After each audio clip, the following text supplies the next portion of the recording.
देश का भविष्य बहुत बहुत बहुत उज्जवल है। हाँ, का कॉलर पकड़ के खींच लिया। देते हैं एक शौर्य गाथा। एक बार फिर स्वागत है आपका शौर्य गाथा की इस अद्भुत दुनिया में। जो हमसफर आज हमारे साथ पहली बार जुड़ रहे हैं, बेशक उन्होंने पहले पड़ाव के उस यूनिक एक्सपीरियंस को मिस कर दिया है। जानते हो, हम केरल गए थे। वहां हमने सच्ची घटना को अपने समक्ष घटते हुए देखा, वहां के माहौल को महसूस किया, उन लम्हों को जिया। लेकिन आप चिंता न करें, पहले पड़ाव की लिंक मैंने डिस्क्रिप्शन में दे दी है। और पहले पड़ाव के अंत में मैंने कहा था कि अपना बैग पैक कर लीजिए, हमें जाना है आगरा।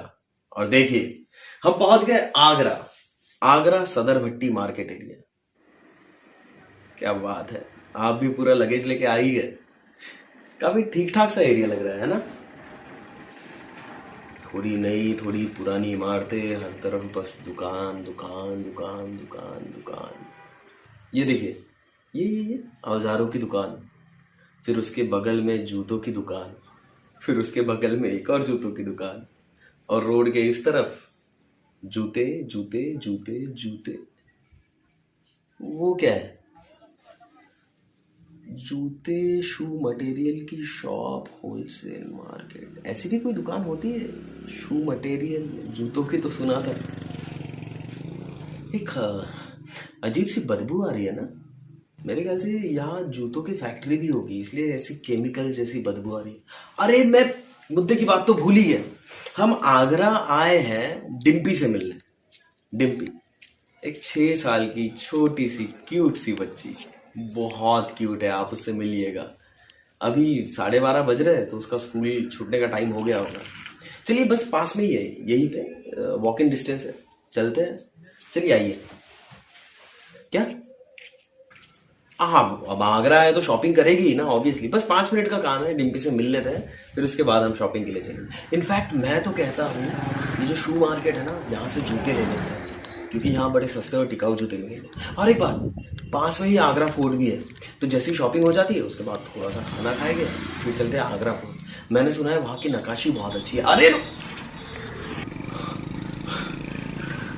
ये देखिए, कितना गहरा गड्ढा है। लगता है पाइपलाइन का काम चल रहा है। अब उस तरफ कैसे जाएंगे हम लोग? यहाँ पे तो रास्ता ब्लॉक है, और अगर उस तरफ जाना है तो घूम के जाना पड़ेगा, बहुत टाइम लगेगा। वो देखिए, वो नजर आ रही है आपको? वही है डिम्पी। अरे वो छोटी सी बच्ची, ब्लू कलर के ड्रेस में, शॉर्ट हेयर्स, वाइट कलर की क्लिप लगाई है, आंखों पर चश्मा। हाँ, वही है डिम्पी। बस उसी से मिलना था, लेकिन अभी क्या कर सकते हैं, रास्ता बंद है। चलिए, फिर कभी मिल लेंगे। लगता है डिम्पी के कोई रिलेटिव्स आए हैं बाइक के ऊपर, शायद उसे पिक करने आया हो। लेकिन बाइक के पीछे बैठने वाला हेलमेट क्यों पहनेगा कुछ? अरे, डिम्पी का हाथ पकड़ के क्यों खींच रहे हो सर? डिम्पी खुद को छुड़ाने की कोशिश। नहीं नहीं नहीं नहीं, ये कोई डिम्पी के रिलेटिव्स नहीं है, और ना ही कोई जान पहचान वाले। अरे अरे, ऐसे कैसे हो सकता है? दिन दहाड़े भरे मार्केट में सब लोगों के बीच दो लोग एक छोटी बच्ची को किडनैप करने की कोशिश कर रहे हैं। अरे अरे, कोई तो रोको। अरे अरे भाई साहब, रोको ने। सब लोग खड़े खड़े तमाशा देख रहे हैं, कोई रोको तो। अगर इन लोगों ने डिम्पी को किडनैप कर लिया तो?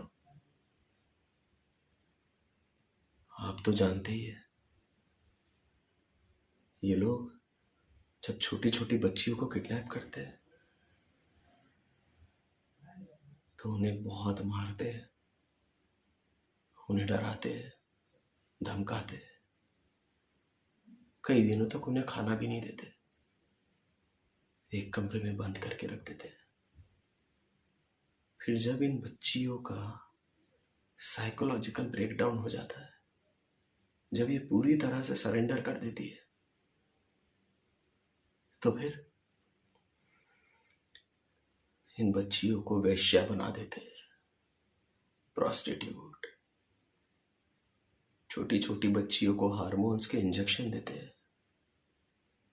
ताकि वो जवान नजर आए।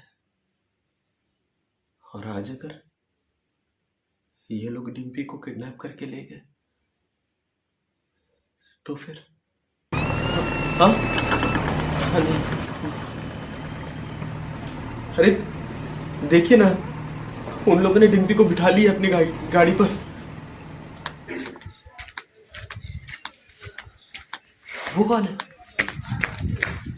वो वहां देखिए, पीछे से कोई भाग कर आ रहा है। अरे ये तो कोई बच्ची है, हार्डली 15 साल की होगी। वो तो डिम्पी की तरफ ही भाग कर आ रही है। दीदी देखिए नहीं अंकल मुझे कहाँ लेके। अरे वो तो लपक पड़ी डिम्पी की। उसने डिम्पी का कॉलर पकड़ के खींच लिया और डिम्पी को किडनैपर से छुड़ा लिया।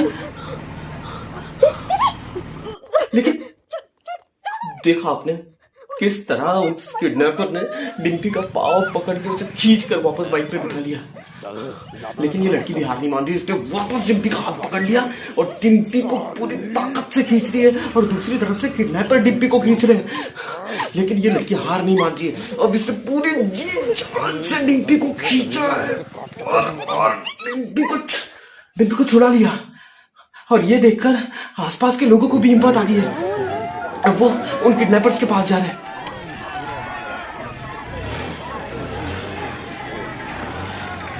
और वो किडनैपर्स भाग गए। जी हां, उस दिन 15 साल की एक छोटी सी बच्ची का शौर्य देखकर वो किडनैपर्स दुम दबाकर वहां से भाग गए। उस रोज नाजिया ने 6 साल की बच्ची की जिंदगी बर्बाद होने से बचा ली। इस बात के लिए उस छोटी सी बच्ची नाजिया को रानी लक्ष्मीबाई ब्रेवरी अवार्ड से भी नवाजा गया। और नाजिया यही नहीं रुकी, 3 साल बाद उसे नेशनल ब्रेवरी अवार्ड मिला किसी और चीज के लिए। देखिए, जिस देश में बच्चे और औरतें सुरक्षित ना हो, मुझे ऐसा लगता है कि उस देश की आजादी बेमानी होती है। लेकिन जिस देश में ऐसे नागरिक मौजूद हो, ऐसे शौर्यवान मौजूद हो, उस देश का भविष्य बहुत बहुत बहुत उज्जवल है। नाजिया के इस शौर्य गाथा को हम लोग दिल से देते हैं और नाजिया की शौर्य गाथा को ज्यादा से ज्यादा लोगों तक पहुंचाए, ताकि कभी कहीं किसी की बहन, मां या बेटी इस सिचुएशन में फंसी हो तो लोग हिचकिचाए नहीं मदद करने के लिए, लोग आगे बढ़े। सबसे मेन बात, ऐसी सिचुएशन में जो लड़की फंसी हो वो ना डरे, वो खुद की रक्षा करे। और आप लोग हमारे इस चैनल को सब्सक्राइब कर लीजिए, क्योंकि यह आपका ही अपना चैनल है। और आप तो जानते ही है कि अच्छाई बांटने से क्या लेकिन जहां तक मुझे पता है वो बंदा तो एक पांव से विकलांग है। वो कैसे? कहां? कर्नाटका। बैग पैक कर लीजिए, हम जा रहे हैं कर्नाटका। शौर्य गाथा।